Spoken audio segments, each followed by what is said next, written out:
Hello everyone, welcome to my YouTube channel Prakshi classes. Video को start करने से पहले मैं आप सबसे एक रिक्वेस्ट करना चाहूँगी कि आप मेरे यूट्यूब चैनल को सब्सक्राइब करें, प्राक्षी क्लासेस। आज हम कैपिटल स्ट्रक्चर थ्योरीज ही पढ़ेंगे और इसमें हमारा नेट इनकम अप्रोच चल रहा था पहले लेसन नंबर 2 में, तो आज भी लेसन नंबर 3 में, आज हमारा लेसन नंबर 3 है। इस लेसन नंबर 3 में हमारा एनआई अप्रोच का पार्ट 2 है, दैट मीन्स कंटिन्यूएशन पार्ट है ये, ठीक है। तो लेट्स गेट स्टार्टेड। जो मैंने पहले मैं आपको रिवाइज करा देती हूँ थोड़ा। एनआई अप्रोच क्या बोलती है एग्जैक्टली एनआई अप्रोच ये बोलती है कि अगर मैं डेप्ट को, सस्ते पैसे को ज्यादा यूज करूंगी तो मेरी कॉस्ट, ओवरऑल कॉस्ट, ऑब्वियस ही बात है, जब हम सस्ते पैसे को ज्यादा यूज करेंगे तो मेरा जो खर्चा होगा, जो मेरी पेमेंट होगी, वो कम हो जाएगी। तो ओवरऑल कॉस्ट घटती है एंड वैल्यू ऑफ फर्म बढ़ जाती है। बट अगर मैं महंगा पैसा यूज करूंगी ज्यादा, दैट मीन्स डेप्ट कम यूज करूंगी, इक्विटी ज्यादा यूज करूंगी, तो मुझे कॉस्ट, ओवरऑल कॉस्ट मेरी बढ़ जाती है। महंगा पैसा यूज करूंगी तो मुझे खर्चा भी ज्यादा करना पड़ेगा एंड वैल्यू ऑफ फर्म घट जाती है। तो ये रिलेशन आपको याद रखना है। डेप्ट के ज्यादा यूज करने से वैल्यू ऑफ फर्म बढ़ती है एंड ओवरऑल कॉस्ट घटती है, पॉजिटिव।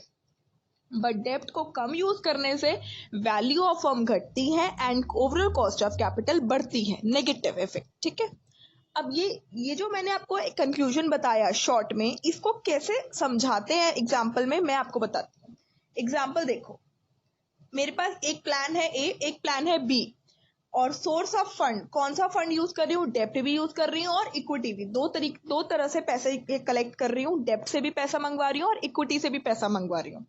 नेक्स्ट इज, जो डेप्ट से पैसा ले रही हूँ, दैट मीन्स जो लोन उठा रही हूँ, उस लोन पे मेरे को कितना इंटरेस्ट पे करना पड़ रहा है, मेरी कॉस्ट क्या पड़ रही है, मुझे कितना खर्चा पड़ रहा है उस लोन को पाने के लिए, तो इट इज 10%।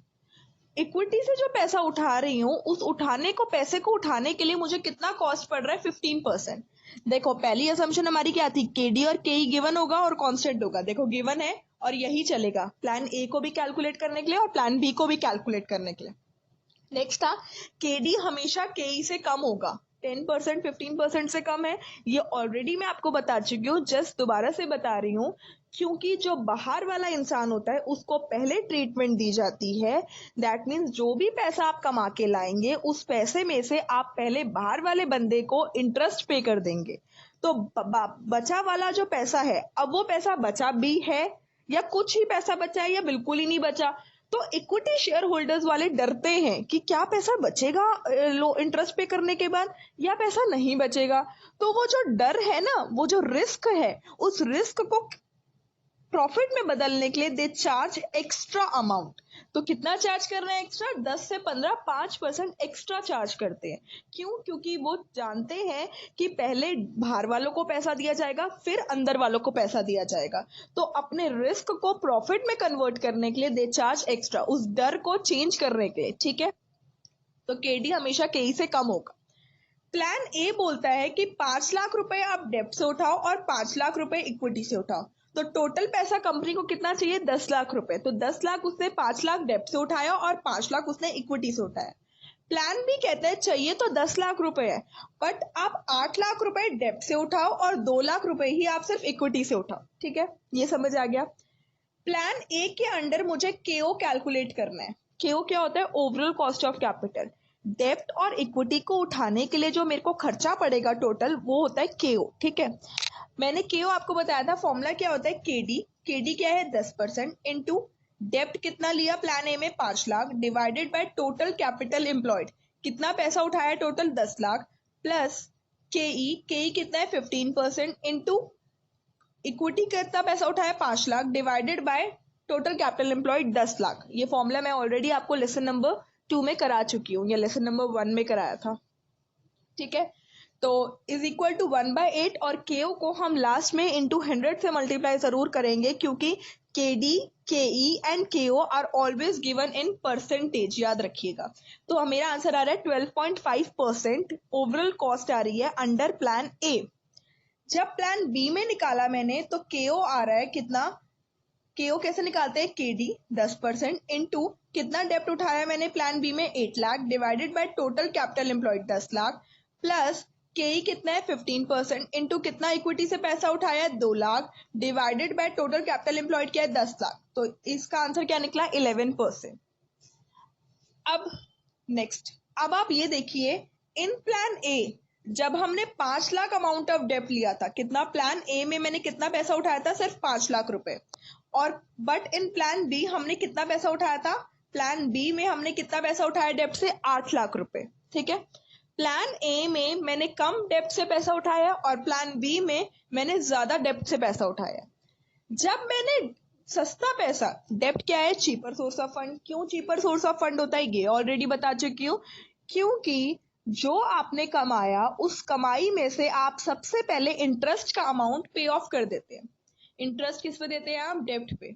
इंटरेस्ट के अमाउंट पे ऑफ करने के बाद जो पैसा बचता है उस पे आप टैक्स देते हैं। दैट मीन्स इंटरेस्ट का अमाउंट पे ऑफ करने के बाद पैसा कम बचता है तो आप टैक्स भी कम अमाउंट पे ही देंगे, तो टैक्स का अमाउंट आप कम दे रहे हैं, तो it is a benefit for you, ठीक है। तो इसे इसलिए कहा जाता है कि जो डेप्ट होता है वो आपको टैक्स शील्ड देता है। क्या देता है, TAXSHIELD,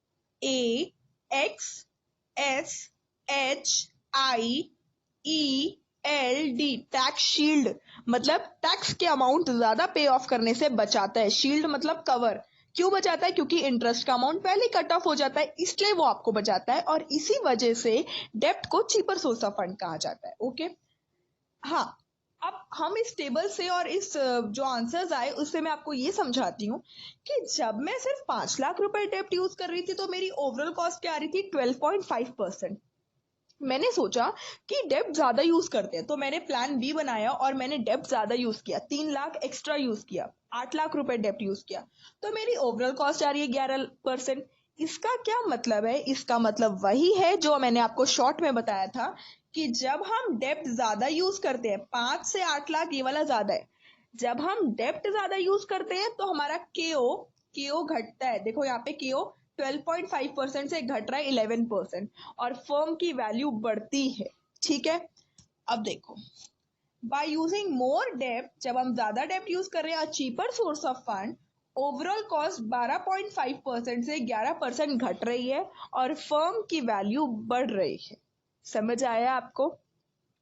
अब देखो, कैपिटल स्ट्रक्चर थ्योरीज में एनआई अप्रोच का डायग्राम कैसे बनता है। सबसे पहले हम यहाँ डेप्ट ले रहे हैं, यहाँ डेप्ट, क्योंकि हम जो थ्योरीज कैपिटल स्ट्रक्चर थ्योरीज है ना वो डेप्ट के साथ रिलेशन दिखती है, इक्विटी के साथ रिलेशन नहीं दिख रही। कितना डेप्ट यूज कर रहे हो और कितना डेप्ट नहीं यूज कर रहे हो वो रिलेशन दिख रही है। हमने यहाँ पे ये नहीं देखा कि कितना इक्विटी एम्प्लॉय किया या कितना इक्विटी नहीं एम्प्लॉय किया, हमने ये देखा कि डेप्ट 5 लाख था और फिर डेप्ट 8 लाख हो गया, ठीक है। तो इसलिए एक्स एक्सिस पे आप हमेशा डेप्ट रखेंगे और वाई एक्सिस पे आप कॉस्ट रखेंगे, चाहे वो केडी है, चाहे वो केई है, चाहे वो केओ है। अब देखो, हमें ऑलरेडी पता है केडी और केई गिवन और कांस्टेंट होंगे, तो जो चीज कांस्टेंट होती है वो हमेशा एक्स एक्सिस के पैरेलल चलती है। तो देखो, केडी मैंने यहाँ बनाया, केई मैंने ऊपर बनाया। क्यों ऊपर बनाया, क्योंकि कॉस्ट ऑफ इक्विटी ज्यादा होती है और कॉस्ट ऑफ डेप्ट कम होती है, तो केडी नीचे बनेगा और केई ऊपर बनेगा। जैसे जैसे मैंने डेप्ट को ज्यादा यूज किया, जैसे जैसे ये 0 पॉइंट है, आपका ओरिजिन का पॉइंट होता है जहां एक्स एक्सिस और वाई एक्सिस कट करते हैं ना, ये वाला ओरिजिन का पॉइंट। इस ओरिजिन के पॉइंट से जैसे जैसे मैं इधर भागूंगी, that means more and more use of डेप्ट, ज्यादा से ज्यादा यूज कर रही हूँ डेप्ट का, तो मेरा केओ जो बीच में आ रहा है, ऊपर से नीचे आ रहा है, वो क्या हो रहा है, घट रहा है। 12.5% से फॉर एग्जाम्पल 11% आ रहा है तो वो घट रहा है नीचे। क्यों घट रहा है नीचे, क्योंकि मैं ज्यादा से ज्यादा सस्ता पैसा यूज कर रही हूँ और महंगा पैसा कम यूज कर रही हूँ, जिसकी वजह से मेरा खर्चा, मेरी कॉस्ट रिड्यूस होके यहाँ आ रही है धीरे धीरे। But they will not touch, कभी भी केओ और केडी टच नहीं करेंगे, क्योंकि अगर ये टच कर जाएंगे तो फिर केई क्या हो जाएगा, केई 0 हो जाएगा, कोई वैल्यू नहीं बचेगी। और केई कभी भी 0 नहीं हो सकता, वो डेप्ट के नीचे जा ही नहीं सकता, इसलिए वो दोनों कभी टच नहीं करेंगे, केओ एंड केडी। हाँ, केओ हमेशा केडी और केई के बीच में रहेगा, क्योंकि केओ गिर रहा है, ऊपर से नीचे गिर रहा है। तो देखो, एज द प्रपोर्शन ऑफ डेप्ट, जितना डेप्ट का ज्यादा यूज कर रहे हो आप अपने कैपिटल स्ट्रक्चर में, आपका केओ क्या हो रहा है, घट रहा है। समझ आया? Next question for practice. अब हमें निकालना कैसे, अगर क्वेश्चन आ जाता है पेपर में, तो वो मैंने जस्ट एक प्रैक्टिस दी है। एनआई अप्रोच को यूज करना है आपको, और आपको वैल्यू ऑफ फर्म निकालनी है। आपको क्वेश्चन में दिया हुआ है के 12.5% है, केडी आपका 10% है, आपका इंटरेस्ट ऑन डेप्ट, जो डेप्ट पे इंटरेस्ट पे कर रहे हैं वो आपका 40,000 है, और आपके पास ईबीआईटी 4 लाख है, 1 लाख, सॉरी। सॉल्यूशन देखो, इंटरेस्ट ऑन डेप्ट, कैसे डेप्ट पे इंटरेस्ट कैलकुलेट करते हो, इंटरेस्ट कितना रेट है और इनटू डेप्ट का अमाउंट। कैसे इंटरेस्ट कैलकुलेट करोगे, जितना रेट दे रहे हो, रेट किस पे दे रहे हो, डेप्ट पे दे रहे हो। देखो इंटरेस्ट ऑलरेडी मुझे अमाउंट में कैलकुलेटेड दिया हुआ है, इंटरेस्ट कितना दिया हुआ है 10%। केडी क्या होता है, कॉस्ट ऑफ डेप्ट, डेप्ट को पाने के लिए मैं क्या दे रही हूँ, तुम्हें इंटरेस्ट दे रही हूँ, तो कितना इंटरेस्ट दे रही हूँ 10%, तो 10/100 इंटू अमाउंट ऑफ डेप्ट, तो अमाउंट ऑफ डेप्ट ही वैल्यू ऑफ डेप्ट बनता है, which is equal to 4 lakh. That means मैंने डेप्ट से कितना पैसा उठा रखा है, 4 लाख रुपए उठा रखा है, तो वैल्यू ऑफ डेप्ट क्या हो गई, 4 लाख हो गई। ठीक है, नेक्स्ट, वैल्यू ऑफ इक्विटी कैसे निकालते हैं, ये वैल्यू ऑफ इक्विटी का फॉर्मूला होता है। वैल्यू ऑफ इक्विटी, ईबीआईटी में से इंटरेस्ट जाता है, इंटरेस्ट में से टैक्स, इंटरेस्ट के बाद टैक्स जाता है, बट टैक्स क्या होता है 0, डिवाइडेड बाय के कॉस्ट ऑफ इक्विटी। ईबीआईटी मुझे क्वेश्चन में दिया हुआ है 1 लाख, इंटरेस्ट दिया हुआ है 40,000, टैक्स 0, डिवाइडेड बाय के क्वेश्चन में दिया हुआ है 12.5%, तो वैल्यू ऑफ इक्विटी आ गई 4,80,000 कि इक्विटी से मैंने कितना पैसा उठा रखा है, 4,80,000। अब वैल्यू ऑफ फर्म कैसे निकालते हैं कि डेप्ट से कितना पैसा उठा रखा है और इक्विटी से कितना पैसा उठा रखा है, तो वैल्यू ऑफ डेप्ट है 4 लाख, वैल्यू ऑफ इक्विटी है 4,80,000, तो इक्वल्स आ गया 8,80,000 कि वैल्यू ऑफ फर्म इज 8,80,000। ठीक है, अब केओ का फॉर्मूला क्या होता है, केओ का फॉर्मूला 2 फॉर्मूला था, तो पहला वाला फॉर्मूला हम इसलिए नहीं उठा सकते क्योंकि हमें यहाँ पे इतना एग्जैगरेट करके नहीं करना, हमें छोटा फॉर्मूला, जब हम ईबीआईटी डिवाइडेड बाय वीयूएफ की वैल्यू हमें पता है दोनों की, तो ये वाला फॉर्मूला इसलिए यूज कर रहे हैं, वो बहुत बड़ा वाला फॉर्मूला हो जाता है, इस वजह से हम वो वाला फॉर्मूला नहीं यूज कर रहे हैं। तो ईबीआईटी कितना है 1 लाख, वैल्यू ऑफ फर्म हमने निकाल दी 8,80,000, तो वैल्यू आ रही है 0.1136। मैंने आपको बताया था केओ, केडी और केई हमेशा परसेंटेज में होंगे, तो इंटू 100 किया 11.36%। ठीक है, समझ आया। तो आपने ये देखा कि केओ जो है 11.36%, ये इन दोनों के ऊपर, इन दोनों के बीच में ही लाई कर रहा है। समझ आ रहा है क्यों लाई कर रहा है, वो ऑलरेडी हम ग्राफ में देखा था कि केई हमेशा ऊपर होगा, केडी नीचे होगा, और केओ ऊपर से नीचे घटता हुआ आ जाएगा। तो एनआई अप्रोच ये कहती है कि जब आप ज्यादा से ज्यादा डेप्थ को यूज करोगे तो आपकी वैल्यू ऑफ फर्म बढ़ेगी और आपकी ओवरऑल कॉस्ट ऑफ कैपिटल घटेगी, बट जब आप सस्ता पैसा कम यूज करोगे और महंगा पैसा ज्यादा यूज करोगे तो आपकी ओवरऑल कॉस्ट ऑफ कैपिटल बढ़ेगी एंड वैल्यू ऑफ फर्म घटेगी। तो आपको एनआई अप्रोच में अजम्पशंस याद रखनी है, एनआई अप्रोच का कंक्लूजन याद रखना है, और एनआई अप्रोच का डायग्राम याद रखना है। और एनआई अप्रोच को कैसे कैलकुलेट करते हैं प्रैक्टिकल क्वेश्चन में, तो ऑलरेडी मैं आपको बता चुकी हूँ।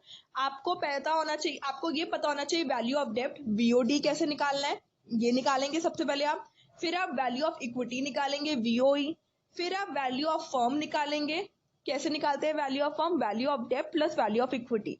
जैसे ही वैल्यू ऑफ फर्म आ गई तो आपको केओ निकाल के देना है। केओ का फॉर्मूला क्या होता है, ईबीआईटी अपॉन वीओएफ। समझ आया, ये 4 स्टेप्स थे। वैल्यू ऑफ डेप्ट निकालना है पहले, दूसरा स्टेप वैल्यू ऑफ इक्विटी निकालना है, तीसरा स्टेप वैल्यू ऑफ फर्म निकालना है, एंड चौथा स्टेप इज केओ निकालना है।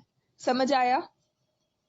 So thank you so much guys for listening this video, and अगर आपको कोई भी डाउट होगा, कोई भी प्रॉब्लम आ रही है, आप मुझे कमेंट सेक्शन में लिखिए and I will happy to resolve it. ठीक है, बट हाँ, कोई भी डाउट है जरूर बताना, ये नहीं कि हेजिटेट करते वक्त आपने नहीं बताया तो आपका डाउट ना आपके माइंड में रहेगा और आपको और चीजें कैप्चर ग्रैब करने के लिए हेल्प नहीं करेगा, इसलिए अपने डाउट्स को हमेशा क्लैरिफाई जरूर करना। Okay, so thank you and do like and share and comments. Okay, bye bye, take care.